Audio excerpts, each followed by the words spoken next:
김구 선생의 암살 관련 음모론은요, 정말 대한민국에서 오래된 음모론입니다. 진짜로. 김구 선생 관련해서 가장 많이 나오는 게 뭐예요, 지금? 이승만 쪽에서 사주해서 죽인 거 아니냐.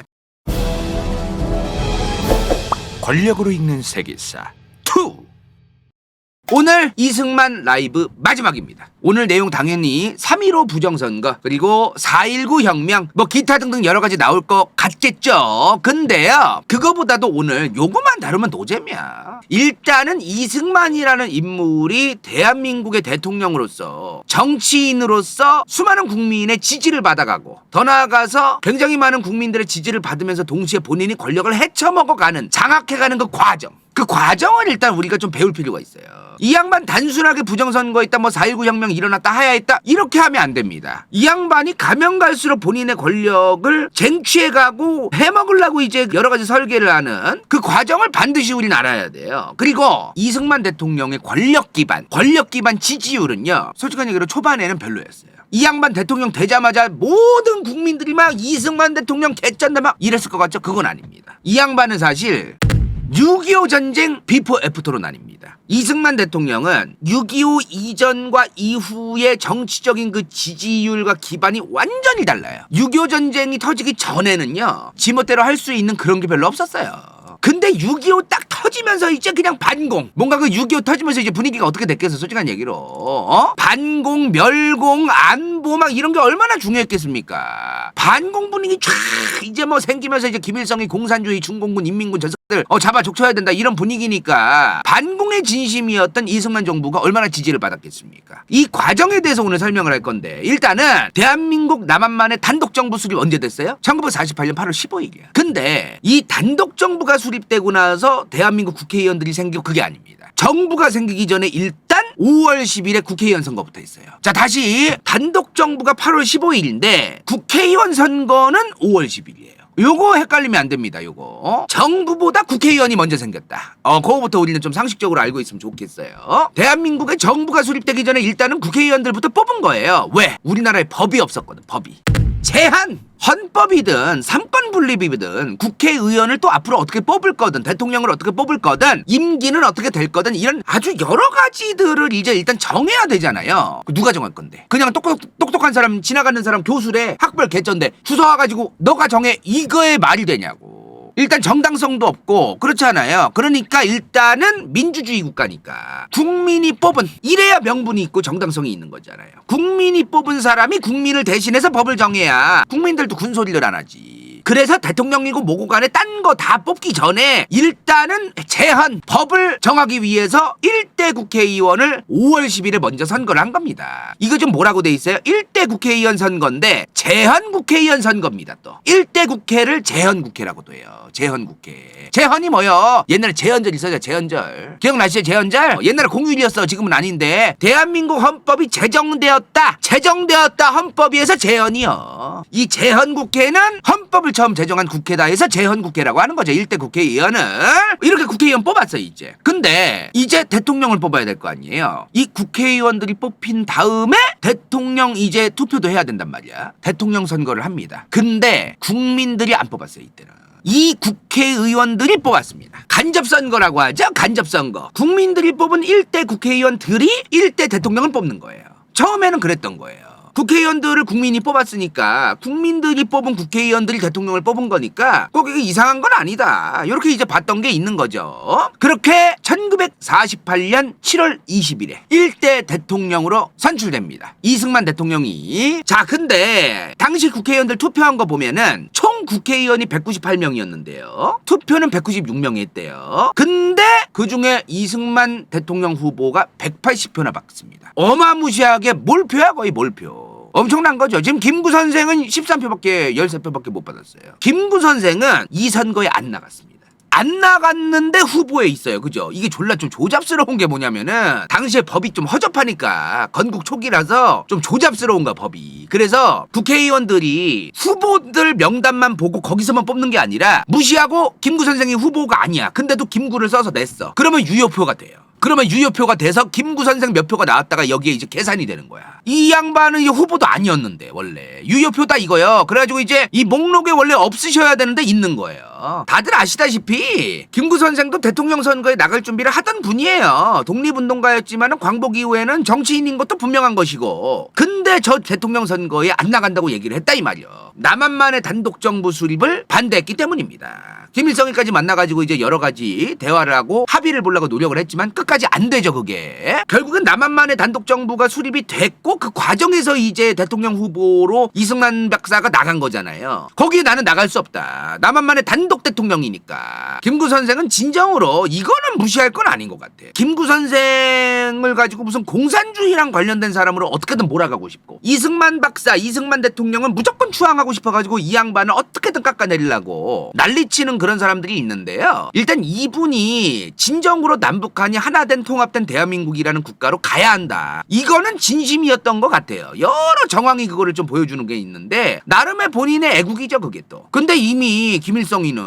아시다시피 소련의 지원도 받고 북한이라는 국가를 만들려고 이미 준비가 끝났고 이미 남한만의 단독 정부를 무시하면서 한반도의 통일 국가를 만드는 거는 이미 안 될 상황까지 갔었잖아요. 물론 김구 선생은 그걸 몰랐겠지. 그래서 김일성이 만나가지고 남북한 통합 정부를 세워야 된다. 갈라져서는 안 된다. 이 얘기하는데 당시에 김일성이가 뭔 개소리를 하느냐면 외세의 군인들을 한 명도 빠짐없이 싹 다 빼고 우리 대화하자. 우리는 협의하자. 그런 얘기를 해요. 김일성이가. 물론 소련 군대도 빼자. 그 얘기가 있는 거긴 하지만 어찌되었든 남한에 있던 미군들 싹 다 빼고 대화 시작하자는 얘기를 한 거죠. 사실 김일성이가. 저거는 사실 개소리죠. 김일성이는 어차피 남침을 하려고 준비를 철저하게 하고 있었던 사람이기 때문에 미군이 빠지는 순간 남침을 했을 가능성이 졸라게 높아요.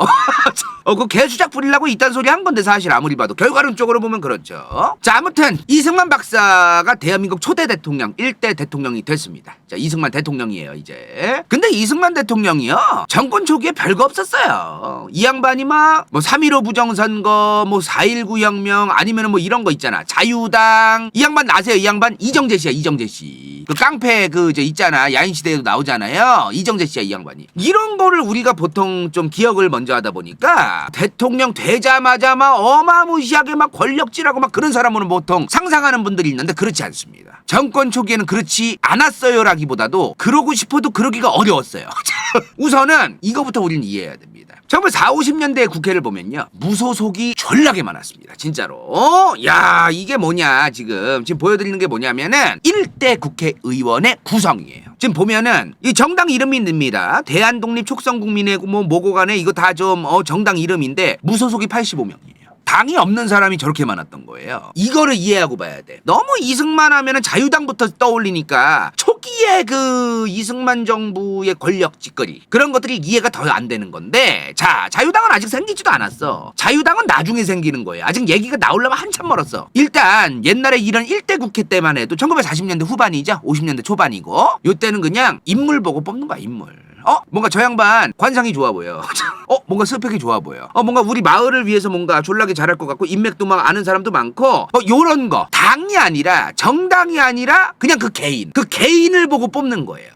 자, 그 다음 2대 국회에도 보여드릴게. 2대 국회 때는요 전체 의석이 210석이었어요. 근데 126석이 무소속이었습니다. 절반 이상이야. 그래서 지금 대한독립촉성국민회라는 이 정당이 여당이에요. 이승만 대통령이 여당이었는데 야당이 뭐야? 야당도 모르는 어떤 우리 중고등학생들이 있을까봐 말씀드리면은 대통령과 같은 당이고 대통령 편이야. 그럼 여당이야. 대통령당이 아닌 다른 당들은 야당인 거야. 자, 대한독립촉성국민회가 이제 여당이었는데 이거를 단순하게 그 여당이다 야당이다 이렇게 보기도 어려운 시절이었어요. 당시에는. 왜 그러냐면은 잘 봐야 되는 게 뭐냐면 옛날에 자유당 있죠. 야인시대에 나오는 그 자유당. 여기도 자유당 국회의원이야. 그러면은 이승만 대통령한테 사바사바 졸라하고 이승만 대통령이 오다 내리면 무조건 할 것 같죠? 그렇지도 않았어요. 자유당에 속해 있는데도 여기도 안 갔다가 여기도 안 갔다가 폴짝폴짝 메뚜기 마냥 여기 갔다가 여기 갔다가 그랬었어. 말 안 듣다가 이승만 대통령 말 안 듣다가 숙청당하고. 이 당이라고 하는 게 여당이라고 하는 게 지금의 여당 같은 느낌이 아니었다는 거죠. 잠시 속해 있는 느낌? 그런 게 되게 많았어요 옛날에는. 내가 좀 얼굴이 괜찮고 얼굴값이 있고 이제 또 인지도가 생겼다. 그러면 내가 굳이 왜 이 당에 있어야 돼? 하면서 나오고. 이런 사람들도 많았었다는 거죠. 그러니까 여당이니까 그 여당의 위력이 어마무시했다. 무조건 어마무시했다. 이승만 정부의 초기부터 그랬다. 그건 아니다. 그럼 이런 상황에서 정치를 내가 해먹으려면 어떻게 해야 돼요? 무소속 구워 삶아야 돼. 무소속. 내가 지금 대통령이 됐어. 식물 대통령이란 얘기가 있죠. 대통령이 됐는데도 여당이 국회에서 의석수가 너무 적어요. 그럼 식물 여당이라고 한단 말이에요. 식물 대통령이라 그러고. 내가 그런 식물 대통령이 안 되려면 무소속들을 빨리 구워 삶아야 되는 거야. 그래야만 내가 정치를 계속해서 할 수 있는 거죠. 자, 여기 당 보면은 대한독립촉성국민회라는 게 있어요. 여기가 이제 이승만 박사의 이승만 대통령의 초기 정당이에요. 이 당에 속해 있었어. 그리고 두 번째에 한국민주당이라고 있습니다. 여기 중요합니다. 한국민주당이 왜 중요하냐면은 이승만 대통령이 초기에 권력을 잡을 때 저 정당 한국민주당이랑 같은 편이 돼가지고 좀 사부작 같이 해먹던 게 있어. 저 한국민주당에 대해서 우리가 좀 이해할 필요가 있는데 여기가 반공의 진심이야. 그 땅 부자나 자본가들의 후원도 많이 받고 이 양반들의 지지도 많이 받는 당이었어요. 조병옥 박사 있죠? 조병옥 박사. 그 야인시대에서 김학철 선생님이 연기했던 그 조병옥 박사. 이 양반도 여기 당이었어. 이 양반도. 이 한국민주당이 어떤 당이냐면은 땅 부자들 있죠? 자본가들. 이 양반들 입장에서는 공산주의 들어서면은 제일 짜증나잖아. 돈이 계속해서 본인들의 돈을 쥐고 있고 싶은데 그렇잖아요. 북한의 김일성이가 뭐 했었어? 토지개혁했잖아. 토지개혁. 땅 부자들의 땅 다 세벼가지고 골고루 그냥 재분배했단 말이야. 그래가지고 땅 부자들 입장에서 자본가들 입장에서 개빡치잖아. 그 땅 부자들이 후원하고 지지해주던 정당이 저 한국민주당이었어요. 자본가들의 지지 기반이면서 반공. 이 양반들하고 이제 초반에 이승만의 정당이었던 대한독립촉성국민회가 같이 이제 편을 먹어. 이승만 대통령이 반공의 진심이니까. 반공 그 자체였잖아, 이 양반이. 나중 가서 틀어져요. 여기 보면 끝에 뭐가 있어요, 지금? 오른쪽 끝에 뭐가 있어? 이 양반들은 의원 내각조를 좋아하는 거야. 독일 같은 거 이제 독일 아시죠? 오른쪽에 있는 사람 누군지 아세요? 독일 대통령이에요. 얼굴 처음 보는 분들 많죠. 독일은 메르켈 총리 아니었어? 웬 대통령이야 씨부레 그냥. 처음 보는 분들 많죠. 독일도 대통령이 있어요. 근데 의원 내각제라서 총리가 이제 다 해먹잖아. 그런 거잖아. 한국민주당이 의원 내각제를 원하는 거야. 근데 이 양반은 대통령 엄청 좋아해. 너무너무 좋아해. 대통령 중심제를 너무너무 좋아해. 그래서 의견이 맞다가도 한국민주당이라는 당이랑 이승만의 당이 의견이 맞다가도 서로 갈라지다가도 막 좀 이래요. 좀 그런 게 있었다. 그리고 나중 가서 이승만 정부도 토지개혁을 합니다. 이승만 정부도 토지개혁을 해. 농지개혁이라 그래야지. 농지개혁. 김일성이가 있다는 그 토지개혁. 아니 이승만 대통령은 공산주의자도 아닌데 갑자기 웬 또 토지개혁을 했다는 거냐? 이승만 대통령이 일단은 미국한테 이런 말을 들어요. 이승만아, 될 것 같다. 김일성이 지금 토지 다 몰수해가지고 다 뿌리고 지금 민심 졸라 개쩔어. 야 이거 될 수도 있다 이거. 너도 조금 뭐 좀 하기는 해야지. 이거 지금 안 하면은 이거 진짜 공산주의 개 퍼질 것 같다 이거. 이런 거를 미국이 얘기를 해줘요. 좀 권유를 해. 미국에서 좀 너도 좀 이승만 정부 너네도 좀 이런 토지개혁 비스무리한 거 좀 하는 거 어떻겠니 해서 이승만 정부가 농지개혁을 합니다. 그래서 농지개혁을 한 거예요. 근데 북한처럼 하진 않았겠죠. 북한은 어떻게 했어요? 세벼서 생짜로 그냥 세벼서 꺼져 한 다음에 한 명 한 명한테 골고루 나눠줬잖아 북한은. 근데 우리나라는 그러면 안 되지. 이승만 정부는 어떻게 하냐면은 1인 소유 땅이 최대 9,000평까지다. 9,000명 오버하는 건 빨리 이제 넘겨야 돼. 빨리 매각을 하든 뭐 이제 넘겨야 되는 거야. 물론 정부가 대신 뭐 그런 거 해주고 막 그러긴 했지만 자세한 거는 뭐 귀찮으니까 넘어가고요. 1인 소유 땅이 최대 9,000평이다 이렇게 제한을 걸어요. 그럼 예를 들어 10,000평이 있어서 내가 얘 이제 어떻게 해야 돼? 1,000평 팔아야지. 그러면 이제 1,000평을 누가 받았어. 근데 이거 그냥 단순하게 받았다고 하면 안 돼요. 비가 이 1,000평을 매매를 한 거 아니야. 구매를 해온 거 아니야. 그럼 돈을 줘야 되는데 이 비는 어떤 돈으로 저 1,000평을 사옵니까? 솔직히 대한민국 남한의 빈부격차가 얼마나 심했는데 대뜸 무슨 돈을 가지고 와가지고 저 땅을 1,000평이나 사와요. 그래서 이걸 어떻게 하냐면 이승만 정부가 1,000평을 받았어. 그럼 너가 그 1,000평에서 수확한 수확물의 30%를 판매한 돈을 원래 땅 주인한테 5년 동안 줘라. 그러면 땅값 끝이다 라고 딱 협의를 그냥 정해요. 이렇게 해서 딱 이제 배분이 되기 시작해요.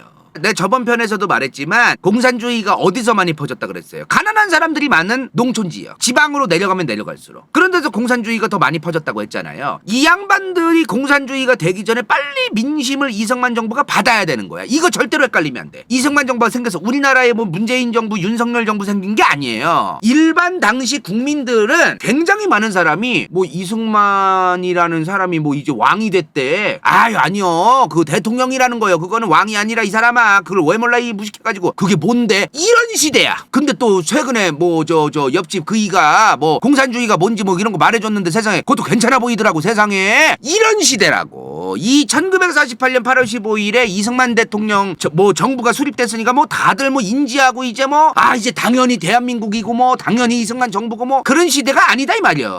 그거를 우리가 이해하고 봐야 돼요 이거를. 그러니까 미국 입장에서도 그거를 인지하고 있었기 때문에 이승만 정부 너네 이 김일성이 마냥 좀 농지개혁 비스무리한 거 해야 된다. 민심 받아야 된다 농촌에서. 그 얘기를 이제 권유를 했던 거죠. 실제로 저 농지개혁을 해서 굉장히 많은 소작농들 조만하게 이제 땅 농사 짓는 분들 있죠. 그분들이 이걸 단순하게 이승만 정부라고 하기도 좀 그래. 이승만 정부를 지지하게 되고 인정하게 되고 뭐 이런 건데 또 동시에 이걸 어떻게 표현해야 되냐면은 대한민국이란 국가의 체제, 대한민국이란 국가의 시스템 그거를 이제 나 지금 괜찮은 곳에 지금 살고 있는 거구나 요런 감성으로 봐야 되는 것 같아요. 제 생각엔. 단순하게 이승만 정부를 지지하게 됐다. 뭐 이것도 말이 되겠으나 더 나아가서 이제 이 대한민국의 시스템, 어떤 체제 이거를 또 뭐 당연히 난 이제 여기서 살아야겠구나 이런 생각도 이제 하게 되는 그런 것도 이제 좀 우리가 생각하면서 좀 볼 필요가 있지 않을까 싶어요. 그러나 아까 이승만당이랑 함께 반공정신으로 함께 손을 가끔 잡을 때도 있었다는 한국민주당 땅 부자와 자본가들의 지지를 받던 이 한국민주당 이 양반들은 당연히 이승만 정부랑 사이가 개 거지 같아졌겠죠.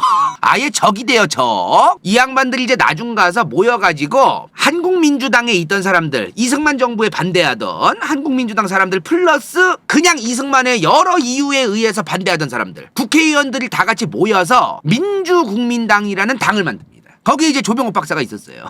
이승만 정부 초기에 왜 야인시대 보면은 저놈 끌어내! 막 이러잖아. 조병옥 박사가. 막 유진산 막 이런 양반들 있고 막. 그 당 있죠. 그 당이 여기야. 그렇지. 반 이승만 연대. 그런 거예요. 저 민주국민당이. 이 민주국민당은 이승만 정부가 이제 시작되고 6.25 전쟁 터지기 직전까지 계속 싸워요. 저 양반들도 솔직한 얘기로 정치인이잖아요. 자, 민주국민당 사람들도 정치인이기 때문에 현재의 정부인 저 이승만 정부를 계속해서 욕하고 비판하고 비난하고 포퓰리즘도 드립치고 국민들의 지지를 이제 받기 위해서 또 노력을 해야 되기 때문에 계속해서 국회에서 이제 싸워요. 그리고 결정적으로 민주국민당이랑 이승만 정부가 싸워가지고 이승만 정부의 지지율이 떡락한 건 아니에요. 점점 가면 갈수록 치명적으로 이승만 정부 초기부터 지지율 떡락 사건이 발생합니다. 미국이 발을 떼기 시작해요. 이미 에치슨 라인, 남침 유도설 여기서 이제 저희가 말씀드린 적이 있는데 미국이 이제 1949년까지 계속해서 미군을 싹 다 빼갑니다. 왜? 돈 아끼려고. 그리고 원조도 줄이기 시작해요. 이거 정말 중요합니다. 이승만 정부 때면요 정말 대한민국의 군대, 경제 둘 다 미국한테 거의 다 의존하고 있었습니다. 48년도에 지금 1억 8천만 달러를 원조 받았거든요. 우리나라가. 이승만 정부 첫 임기죠. 49년에 1억 2천만 달러 냅니다. 그리고 6.25가 아직은 터지기 전이었겠죠? 아직은 터질 줄도 몰랐을 거고 그죠? 1950년에는 우리 너네한테 6천만 달러만 줄 거야 라고 이제 미국이 얘기를 했던 거야. 지금 48년에 받던 거로 따지면은 3분의 1 된 거예요. 3분의 1. 미국도 한국에 돈을 많이 쓰기 싫었던 거예요. 그러니까 이거 줄어들자마자 이승만 정부가 할 수 있는 게 없는 거야. 할 수 있는 게. 이것 때문에 이승만 정부의 지지율이 계속해서 점점 떡락되고 그리고 아까 얘기했던 이 한국민주당이 바뀌었다는 민주국민당한테는 이승만 정부가 졸라게 욕먹고 이승만 정부의 지지율이 반등될 각이 안 보이고 있는데 너무나 슬픈 사건이지만 이승만 정부의 지지율에는 또 개이득이었던 참 아이러니한 사건입니다. 6.25 전쟁을 기점으로 상황이 급변하기 시작합니다. 일단 이승만 대통령의 임기가 몇 년이에요? 4년이야 4년. 지금은 5년이잖아요. 그때는 4년이었어요. 48년에서 52년까지였어. 근데 1950년 요 중간이죠. 딱 임기 중반이었네. 이때 6.25 전쟁이 터지면서 갑자기 이승만 정부의 지지율이 개떡상을 하기 시작합니다. 6.25라는 거는 절대로 이제 한반도 역사에서 두 번 다시 일어나면 안 될 일이지만 이승만이라는 정치인한테는 엄청난 정치적 기회였어요. 6.25 터지기 직전 아니지 6.25 터졌던 그 해 초에 6천만 달러만 받고 이제 미국은 계속해서 이제 남한에 대해서 원조를 줄이고 유럽에만 집중하려고 하고 있는데 6.25가 터지면서 미국의 원조가 다시 증가하기 시작합니다. 다시 미군이 들어옵니다. 다시 군사 지원이 늘어나기 시작합니다. 그리고 저번 에치슨 라인과 남침 유도설에서 말했지만 한미상호 방위조약 기억하시죠? 한미상호 방위조약 이것까지 맺게 돼요. 저 6.25를 기점으로 미국이 한국 정부한테 여러 가지 베네핏을 제공하기 시작하는 거예요. 굉장히 많은 그 지원을 아끼지 않으면서 이제 저번 편에서 말한 대로 물론 이승만이라는 인물이 북진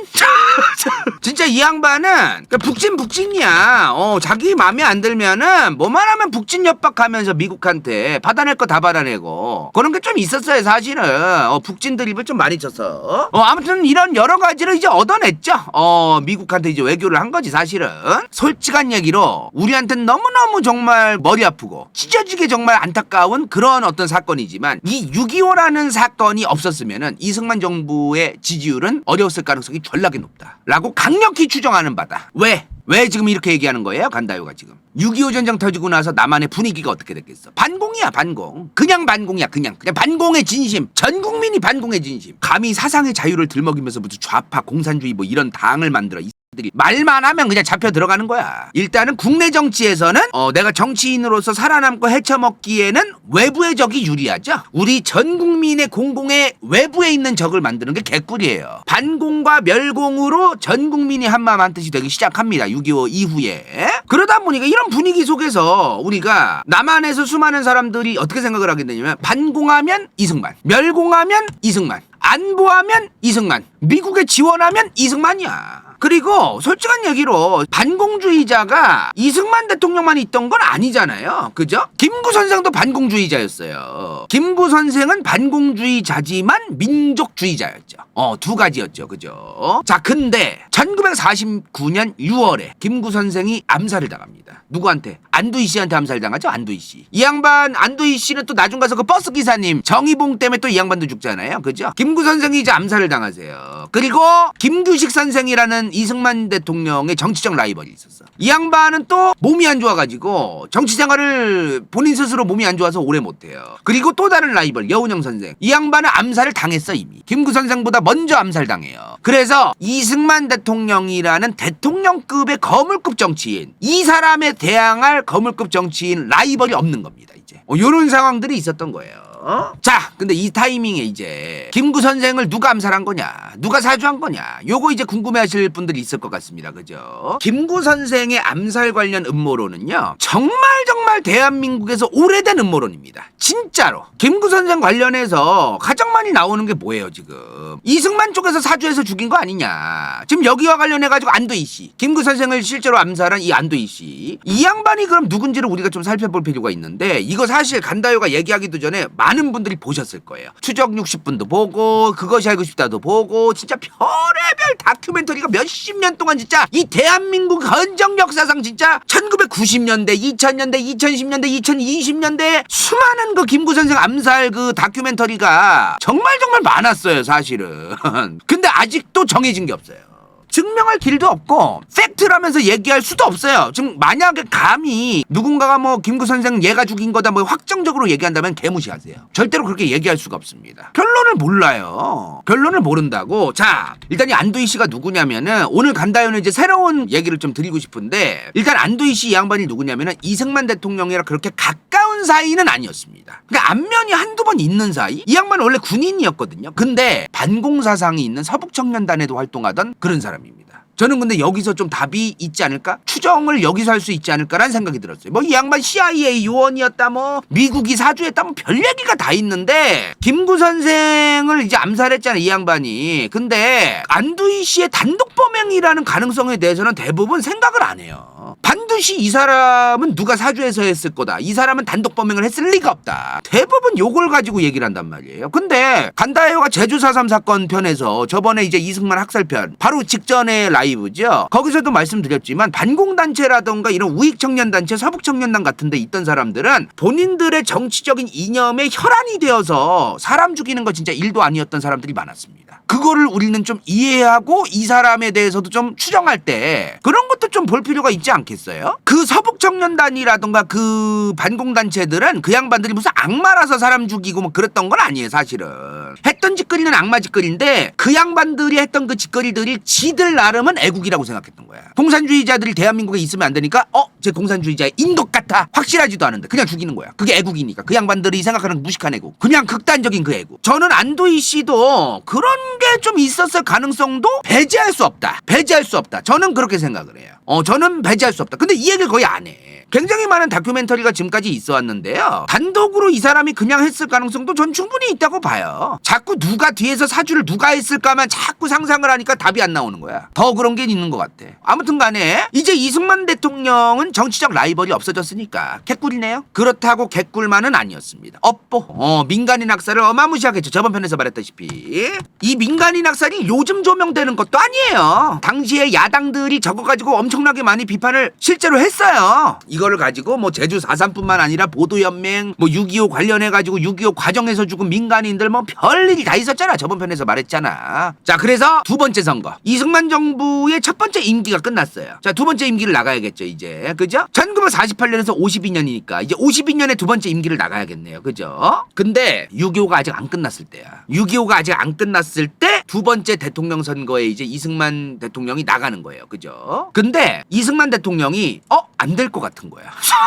후달리는 거야. 구리잖아, 뭔가. 구리잖아. 본인이 뭔가 후달리잖아. 근데 이거에 지금 지금 국회에 있는 국회의원들이 뽑는 거 아니야. 내가 아까 뭐라고 했어? 우리나라 처음에 뭐라 그랬어? 국회의원들이 뽑았단 말이야. 국회의원들이. 국민들이 직접 투표하는 게 아니라 국회의원들이 뽑았잖아요. 대통령을. 근데 그 짓을 하면은 내가 안 될 것 같은 거예요. 그러면 이거 직선제로 개헌을 해야 된다. 이게 참 아이러니한데요. 전두환 정부 때 수많은 그 민주화 운동하시던 분들이 직선제 개헌을 요구하죠. 근데 이때는 이승만 정부가 직선제 개헌한 게 또 욕을 먹어요. 이게 참 아이러니한데 이게 성격이 다른 거야. 똑같은 직선제 개헌이라고 얘기하면 안 되는 거죠. 성격이 다른 거잖아. 옛날에는 이제 그 박정희 전두환 시절에는 통일주체 국민회의 같은 이 체육관에 대의원 같은 사람들 대충 뽑아가지고 가라로 대충 뽑았잖아. 이제 이런 거 하지 말고 이제 직선제 해달라. 그거를 이제 요구를 했던 거 아닙니까? 전두환 정부 말에. 근데 이제 이승만 정부가 지금 직선제 개헌을 자기가 셀프로 직선제로 바꾸자라고 얘기하는 거잖아요. 자기가 쫄리니까 국회의원들이 대통령을 뽑는 게 아니라 국민들이 직접 대통령을 뽑게 해야 된다. 그러면 승산이 있다. 왜? 정치적 라이벌이 없잖아요. 이승만이라는 인물만큼 거물급 정치인의 그 인지도 이런 걸 가진 사람이 지금 남한에 없는 상황에서 직선제를 하면은 당연히 이승만 대통령이 당선될 가능성이 높은 거지. 그런 정치적 계산을 한 다음에 직선제로 개헌해야 된다라고 얘기를 했던 거죠. 국회의원들은 저 이승만 정부와 여당을 졸라게 욕하면서 다음에 자기들이 대통령 하고 싶고 다음에 자기들이 또 해먹어야 될 거 아니야. 국회의원들은. 그러니까 이승만 정부에게 도움되는 어떤 그런 말을 거의 안 해준단 말이야. 그런 국회의원들이 바글바글 하니까 국회의원들이 대통령을 뽑으면 내가 안 된다고 생각을 한 거지. 이승만 대통령이. 근데 국민들은 나를 좋아하니까 직선제로 바꾸자. 그랬다 이 말이요. 2대 국회의원 선거. 아까 말씀드렸죠. 2대 국회의원 선거에서 210석 중 무소속이 무려 126석이었습니다. 이 무소속 126명을 어떻게 구워 삶을 건데. 그렇잖아요, 지금. 그러니까 직선제로 법을 개정하자라고 얘기를 합니다. 근데 지금도 개헌하는 거 쉽지 않습니다. 그죠? 그때도 그랬어요. 헌법을 개정하려면 개헌이잖아. 헌법 개정하는 게. 헌법을 개정하려면 전체 국회의원의 3분의 2가 찬성해야 됐습니다. 그러면 이게 지금 총 210석이에요. 지금 이게 2대 국회의원인데 전체 120석인데 지금 무소속만 126이야. 근데 이거 조금 흥미로운 얘기 좀 드리려면 너무 안타까운 얘기긴 한데 이때 2대 국회가 전체 210석이잖아요. 175석. 이게 왜 175석이 되냐면 갑자기 35석이나 날아간 거 아니야. 6.25 전쟁통에 죽거나 실종된 국회의원이 많아가지고 의석수가 175석이었대요. 그래가지고 175석이 된 거야. 그럼 이제 175석의 3분의 2가 이제 찬성을 해야 되는 그런 상황이 된 거예요, 지금. 뭔 말인지 이해되시죠? 이거 하나 참고해야 돼요. 지금 이승만 대통령이 국민들이 직접 대통령을 뽑게 하자, 직선제를 하자, 이 얘기를 어디서 하고 있느냐? 부산에서 하고 있는 겁니다, 지금. 부산에 있던 임시국회에서 하고 있는 거예요. 임시국회. 임시정부가 부산에 있었고 임시국회도 부산에 있었습니다. 그죠? 처음에 이 부산에서 하고 있는 거예요. 이 투표를 처음에 했던 게 1952년 1월입니다. 6.25 전쟁 안 끝났을 때예요. 국회의원 175석이랬어. 찬성 19표, 반대 143표가 나옵니다. 압도적인 반대가 나와요. 근데 지금 이거 내가 언제 했다 그랬어? 52년 1월이야. 아직 6.25 전쟁 중이야. 자, 근데 마침 당시에 부산의 금정산이 있죠? 금정산에서 무장공비들이 출몰합니다. 그래서 당시 무장공비들을 소탕한다면서 부산이랑 부산 인근에만 계엄령을 선포해요. 이거가 얘기가 많아요. 저거 주작이다. 이 무장공비 이거 주작이라면서 얘기하는 사람들이 있어. 근거가 없다면서. 이 무장공비들 증거가 뭐니? 주작이라는 거야. 근데 그 주작이라는 사람들도 근거가 없어요. 그러니까 주작이다라고 주장하는 사람들도 근거가 없지만 무장공비 사건이 있었다고 얘기하는 이승만 정부도 근거가 없고 좀 애매합니다 이게. 자, 아무튼 간에 무장공비를 소탕한다면서 이제 계엄령을 선포했어요. 그죠? 자, 근데 이 계엄령 상태에서 갑자기 진짜 대박입니다. 이승만 정부가 지들 눈에 거슬리던 국회의원 50명을 무장공비들과 내통하고 있다라는 사실을 알아냈다면서 체포해버려요. 이승만 대통령을 그렇게 빨아제낄 때 빨아제끼더라도 이런 것들도 우리가 알고 있어야 되는 거예요. 과를 가지고만 난리치는 사람들도 문제지만 공만 가지고 난리치는 사람들도 문제가 많아요. 아무튼 그래가지고 무장공비와 내통했다. 저 50명이나 저 그 전쟁통에도 세상에 50명이 내통했다라는 그 혐의를 어떻게 알아냈는지 몰라요. 그죠? 이정재 같은 정치 깡패들 이 사람들이 이 국회의원 50명을 이제 막 그 가던 길을 막아요. 그래가지고 막 체포가 돼 이 사람들이. 그리고 신익희 선생 이 양반이 국회의장이었어요 원래 그 부산의 임시국회에. 이 양반이 나중에는 이승만 대통령의 정치적 라이벌이 되거든요. 이 양반 집은 군경이 정치 깡패들이랑 같이 포위를 해버려. 그냥 집 밖을 못 나오게 하려고. 이승만 대통령이라는 사람은 자기가 정치적으로 대통령을 해먹기 위해서 직선제 개헌이라는 그 개헌을 하기 위해서 대놓고 국회의원들을 깡패 풀어서 협박하고 그 다음 체포하고 집구석에서 못 나오게 깡패들 풀어가지고 집을 에워싸고 이런 거를 한 거예요 지금 이 사람은. 다시 한번 말하지만 요즘 뭐 건국전쟁인지 뭔지 뭐 영화 개봉해가지고 지금 난리도 아닌데요. 이승만 대통령 구국의 영웅이다. 빨 거 빠세요. 빨 거만. 빨지도 못할 거 빨지 말고 무조건 추앙만 한다고 될 것도 아니라는 겁니다. 자, 저렇게 지 맘에 안 들던 국회의원들 50명 다 잡아 쳐 넣은 다음에 다시 투표를 합니다. 52년 1월에 잡아 쳐넣기 전에는 찬성이 19표에 반대 143표가 나왔는데 잡아 쳐 넣은 다음에 7월에 했더니 찬성이 163표가 나옵니다. 야, 이게 진짜 그 접해는 거에 장사 없다고 사람들 잡아 조지고서 막 이러니까 세상에 찬성이 저렇게 많이 나와요. 대단해 아주. 자, 그렇게 이제 직선제 개헌이 되는 거예요. 이거 그리고 이 1952년 7월에 이 개헌하는 그 투표할 때도 이게 부산 임시국회거든요. 여기에 정치 깡패들하고 군인들 다 깔아놓았었어요. 깔아놓고 이렇게 지켜보고 있는 거야. 그리고 이제 저 직선제 개헌에 대해서 처리를 하는 거죠. 그 지랄하는데 지금 찬성을 안 하고 배겨요? 겁나가지고 대갈박 저 터지게 생겼는데 지금 코앞에서 이 말이 됩니까 이게 지금? 정말 이거는요 트럼프가 자기 지지자들한테 트위터로 선동하고 연설하면서 선동해서 미국 국회의사당 점거하게 만들었죠. 지금 트럼프 저 사람도 시민들 동원해가지고 굉장히 비민주적인 짓거리 한 거잖아요. 근데 이승만 정부는 시민도 아니야. 일국의 대통령이라는 사람이 정치 깡패랑 군인들을 동원해가지고 국회의사당에 깔아뒀어요. 이거는 진짜 엄청난 짓입니다. 솔직한 얘기로. 자, 어찌됐든 직선제 개헌을 이제 통과가 됐기 때문에 52년 8월부터 대통령을 국민들이 직접 뽑기 시작합니다. 직접 뽑는 거 잘못된 거 아니지 않나요? 이렇게 생각하면 안 된다는 거예요. 다시 한번 이거 헷갈리실까봐 말씀드리면 지금 우리가 직접 뽑으니까 직접 뽑는 게 왜요? 이러실까봐 제가 말씀드리면 그게 아니다. 지금 원래 직접 뽑는 거가 아니었는데 직접 뽑는 거로 법을 바꾸는 과정에 문제가 있었다는 거예요. 무슨 말인지 분명히 다시 한번 말하지만 딴소리 뚱딴지 같은 댓글 달릴까봐 미리 말씀 또 드립니다. 자, 어찌되었든 이제 국민들이 뽑아가지고 52년 8월에 대통령 선거에서 이승만 대통령이 역시나 정말 정무적 감각이 탁월하신 분이에요. 직선제 하면은 내가 될 거다. 74.6%의 지지를 받아서 당선됩니다. 이후에도 이승만 대통령은 이제 반공, 멸공, 공산주의를 처단하고 우리 민족의 정신을 유지시키겠다. 이런 반공 정신으로 6.25 전쟁통에 반공으로 엄청난 인기를 얻게 되는 게 있어요. 자, 이러한 분위기가 되면서 54년에 3대 국회의원 선거를 하게 됩니다. 이때부터 이제 자유당이 생겨요. 당시 이제 이승만 정당 자유당, 이제 자유당이 있을 때입니다. 국회의원 의석이 전체가 203석이었어요. 그 중에 자유당이 114석을 차지합니다. 와, 절반 이상을 차지했어요. 무소속이 많이 줄었죠. 이때도 많기는 많지만 많이 줄고 자유당 의석은 100석이 넘어가고 민주국민당이라고 하는 아까 그 한국민주당 걔네가 이제 모였다는 거 15석밖에 못 얻어요. 자유당이 압승을 하는 겁니다. 이렇게 되면서.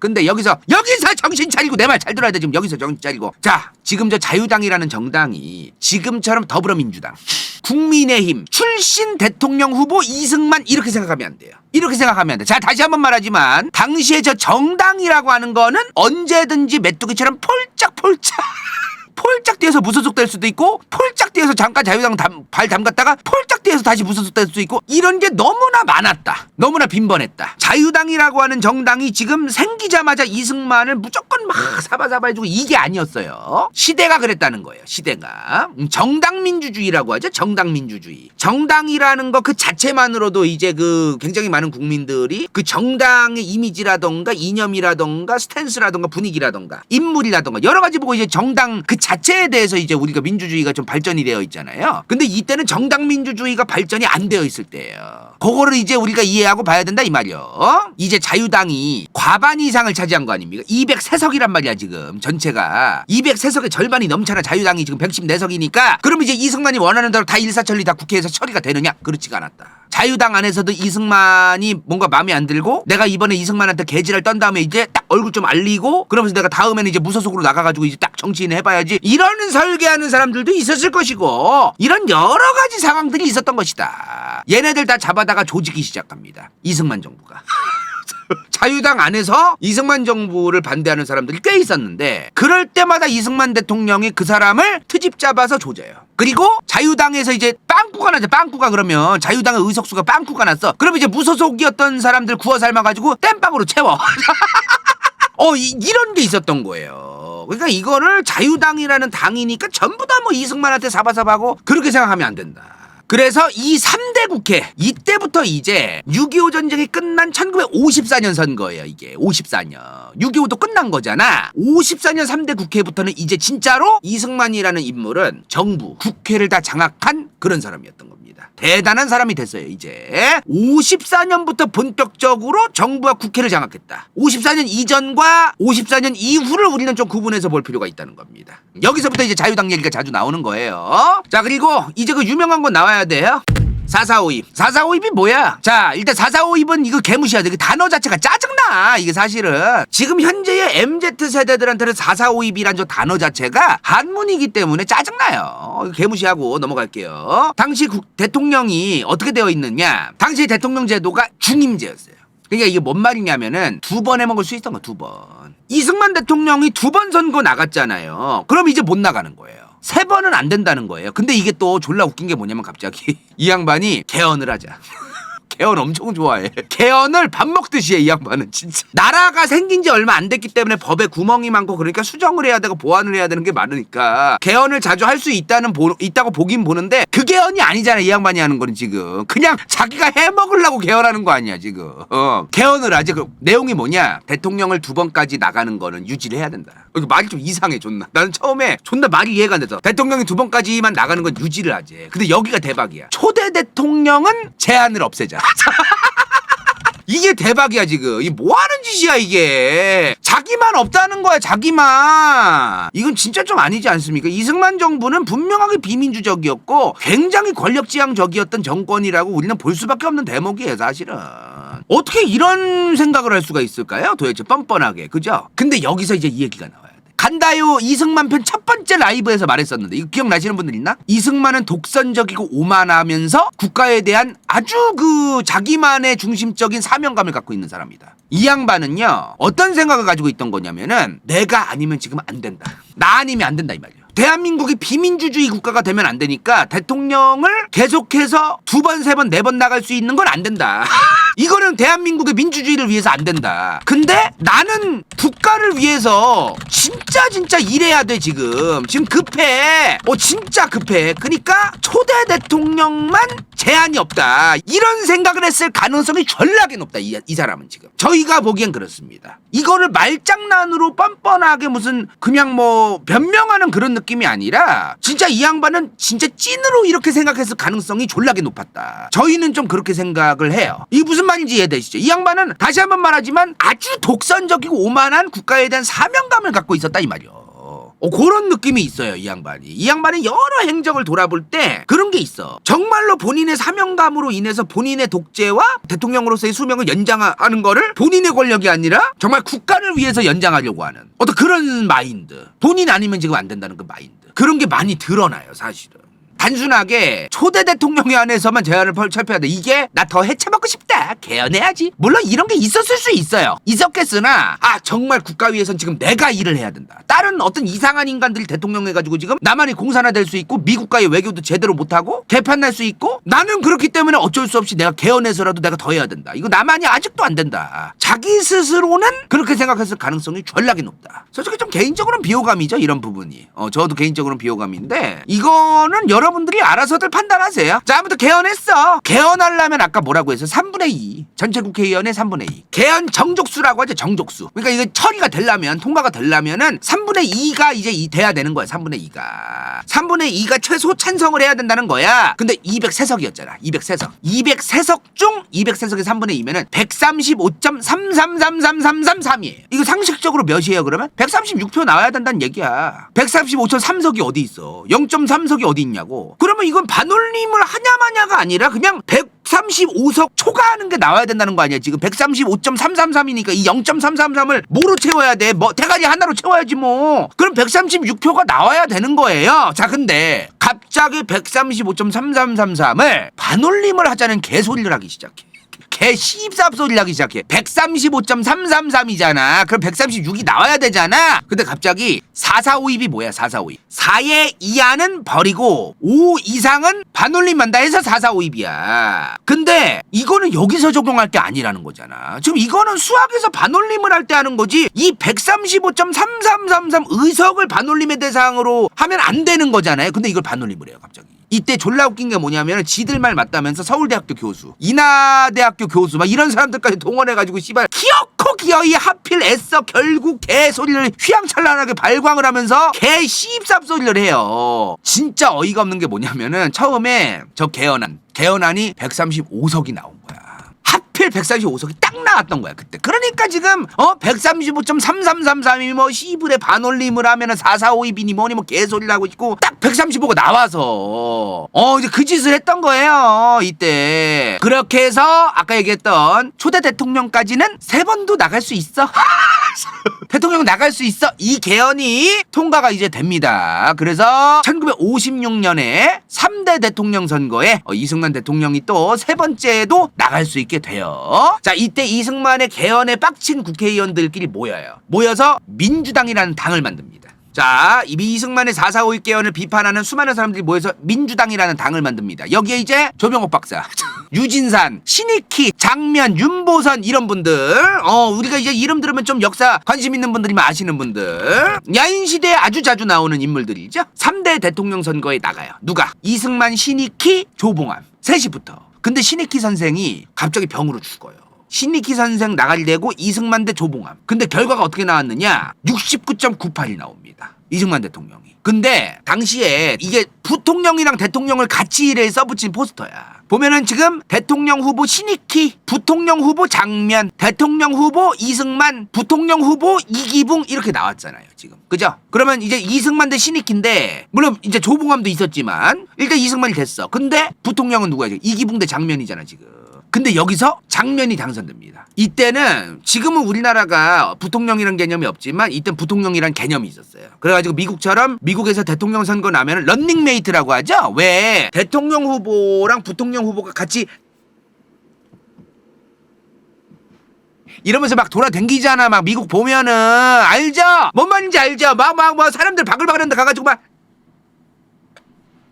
이러잖아요. 막 가가지고 막 알죠? 뭔 말인지 알지? 막 그러고 댕기잖아. 그런 게 있던 거야 옛날에 우리나라도. 대통령은 이승만 후보가 자유당으로 당선이 됐는데 부통령은 장면 선생이 민주당 출신이 됐다. 이런 머리 아픈 상황이 있었다. 어찌되었든 대통령은 이승만 후보예요. 그러면 이때 대선이 1956년이야. 그러면 임기가 4년이니까 60년까지네요? 이제 보여 슬슬.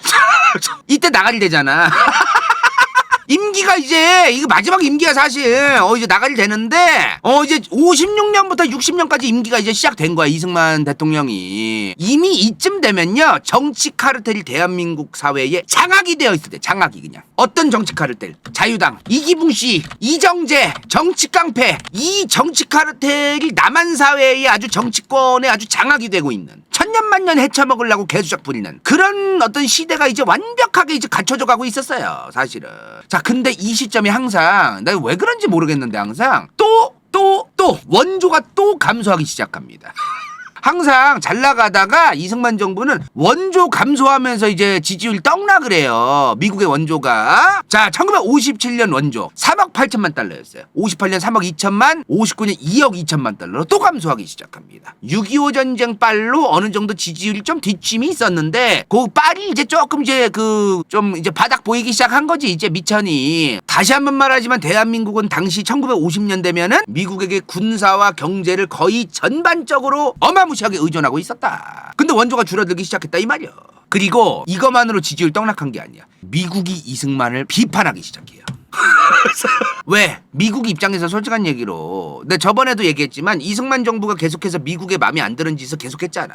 한미상호 방위조약 얻어내는 과정만 봐도 환장하게 뭐만 하면 북진한다고 협박하고 미국이 일본이랑 친해지라고 그냥 옛날에 그 배상금 돈 서로 이제 받아내는 거 이제 우리가 일본한테 받아내는 그 돈도 대충 퉁치라고 하는데도 이승만 정부가 일본 어부들 납치해가면서 일본한테 돈 오지게 받아내려고 막 대화 안 되고 막 그러잖아요. 이런 게 대한민국이라는 국가 차원에서는 좋은 행동들인데 미국의 입장에서는 X잖아 이게. 그래서 미국도 이승만을 제거하고 싶은 거야. 그래서 이승만 정부는 독재 정부다 라고 비판하기 시작해요. 반공을 하려면은 당연히 미국의 지지가 필요하고 이승만 정부의 지지율을 위해서는 미국의 지지가 필요한데 그 미국이 이승만을 공격하기 시작하는 거야. 게다가 미국의 원조도 줄어들고 있고 그래서 이승만 정부의 정치적 입지가 점점 줄어들고 있었다. 그리고 당시 경제가 일단은 어떤 문제가 또 있었냐면 단순하게 경제 위기 뭐 이런 게 아니라 일단은 6.25 전쟁이 끝난 다음에 고등학교 나오신 분들이 늘어나고 있었어요. 일단은 전쟁 이후에 이제 고등학생 대학생 비율이 늘어나요. 이거 잠깐 MZ 세대들 중에 간다요보다도 훨씬 어린 분들한테 말씀드리면은 고등학교조차도 나오기가 힘들었어요. 옛날엔. 그래서 고등학교만 나와도 고학력자였어. 1950, 60년대에는 그랬어요. 그거를 이제 이해하시면 좋을 것 같아요. 6.25 전쟁 이후에 이제 고등학교 졸업자들이 많아지고 그러면서 고학력자들이 많아지기 시작하는 거예요. 근데 이 고학력자들이 일할 만한 일자리가 없는 거예요. 학력이 높은데 이 사람들이 학력이 높다라는 거는 저 높은 학력을 이용하고 활용해가지고 일을 할 수 있는 곳이 필요하다는 건데 농사지으러 다시 고향 내려갑니다. 대학교를 졸업했는데 도시에 일자리가 없고 본인이 할 일이 없어가지고 농사지으러 다시 고향으로 내려가요. 국민들 사이에서 이제 점점 저 이승만 저 사람은 문제가 있는 사람이다. 계속 자기가 정권을 유지하고 헤쳐먹으려고 법만 바꾸고 지금 이러고만 있지 이 사람. 뭐 지금 이 사람 경제도 해결하는 거 없고 그냥 뭐 미국한테만 의존하더니 게다가 미국한테도 욕먹고 있다 지금 이 사람. 이런 분위기가 이제 형성되기 시작하는 거예요 이제. 자, 그러한 분위기에서 이제 4대 국회의원 선거가 시작됩니다. 1958년 5월이었어요. 총 의석수가 233석이었습니다. 233석의 과반이면 몇 석이야? 116.5네요. 근데 지금 자유당이 127석이나 가져갔어요. 괜찮네. 과반 이상이네요. 그죠? 근데 야당 민주당의 의석을 집중해야 됩니다. 3대 국회 때 자유당이 111석이었어요. 민주당이 16석밖에 안 됐습니다. 근데 4대 국회의원 선거가 시작되니까 자유당 의석이 늘어난 건 맞는데 총 의석수도 늘어났어요 사실은. 의석수가 그대로였는데 자유당이 늘어난 게 아니야. 총 의석수 자체가 30석이 늘어난 거예요. 3대에서 4대로 넘어갈 때. 근데 자유당은 지금 의석수가 14석 정도 늘었어요. 민주당은 16석이었는데 79석이 됩니다. 이거는 굉장히 어떻게 봐야겠어요? 점점 자유당의 입장에서 이승만 정부 입장에서는 정치적으로 불안해지기 시작하는 겁니다. 뭔 말인지 이해되시죠? 솔직히 그거 아시죠? 7대 대통령 선거 때 박정희 대통령 DJ랑 대통령 후보 붙었는데 둘이서 지금 그 10%도 차이가 안 났잖아. 저거 후달려가지고 유신헌법 만든 거 아니야? 이거 후달려서 유신헌법 만들잖아 박정희 정부가. 다 그런 거야. 이제 이쯤 되면은 후달리기 시작하는 거야 이제. 쫄리는 거지. 그렇지. 자, 근데 여기서 우리가 좀 이거 좀 끝까지 들어주셨으면 좋겠어요. 처음부터 끝까지 이승만 정부 까고 싶은 말만 골라서 해주길 바라는 사람들 입장에서 듣기 싫겠지만 듣기 싫으면 방송을 안 보면 되겠잖아요. 그죠? 솔직한 얘기로 이미 이 3번째 임기부터 이승만 대통령은 정치에 관여를 크게 안 하고 있었습니다.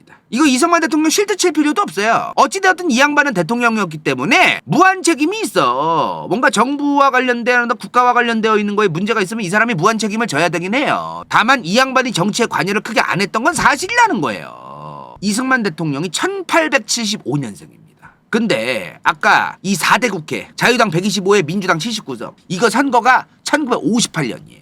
그럼 저 때 나이가 몇 살이었냐면 한국 나이로 83살이었어. 83살. 지금 바이든 대통령 나이 80 넘었다고 많다고 하는데 1950년대 말에 80 넘으면요 진짜 관짝 들어가도 이상할 게 없는 나이예요. 솔직한 얘기로. 엄청 나이 많은 거야. 그때면 일단 나이가 80이 넘은 사람이 많지가 않았어요. 그때는.